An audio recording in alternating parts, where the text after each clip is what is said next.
Baiklah, kita lanjutkan segmen ini dengan membahas teori asimilasi dari Ausubel. Ausubel ini menyebutkan bahwa meaningful learning, pembelajaran yang bermakna, yang efektif, efisien, dan membahagiakan, itu menjadikan pembelajaran yang harus jadi tujuan. Jangan hanya rote learning, belajar hafalan saja. Nah, pembelajaran menjadi lebih optimal jika informasi yang baru didapatkan oleh pembelajar itu dapat disinergikan, dapat diharmoniskan dengan pengetahuan yang ada. Jadi, misalkan kita belajar perkalian itu setelah kita mengetahui penjumlahan.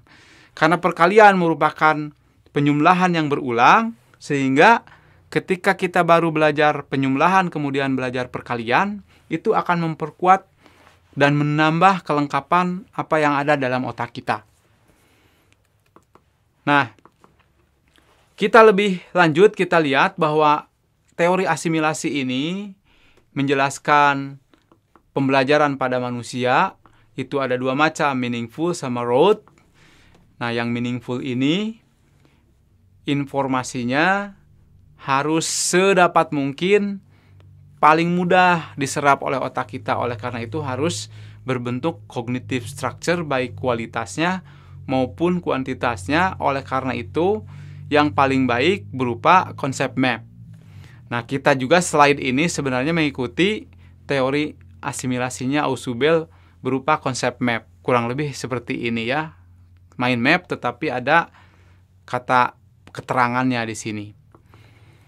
Nah, ketika terjadi proses metakognisi ya, dan kita bisa membuat tool tersebut aktif, maka dengan salah satu contoh adalah dengan adanya mind map yang digunakan, maka ini akan membuat konsep map dilakukan lebih mudah, sehingga lebih cepat proses meaningful learning-nya. Kita punya drawing principle ya nanti dalam multimedia learning, kiat ketujuh barangkali ya.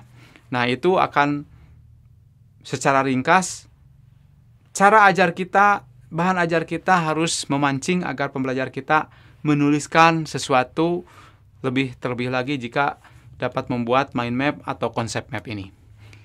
Jangan sampai terjadi rote learning karena tidak akan mendapatkan pengetahuan yang selaras dengan struktur kognitif. Jadi mudah lupa, mudah terganggu, ya akhirnya tidak efektif pembelajarannya ya. Bukannya belajar, malah ngantuk saja, membuang waktu saja. Baiklah, kita akan hentikan dulu di segmen ini supaya tidak terlalu panjang. Nanti akan kita lanjutkan di segmen berikutnya. Tetap semangat!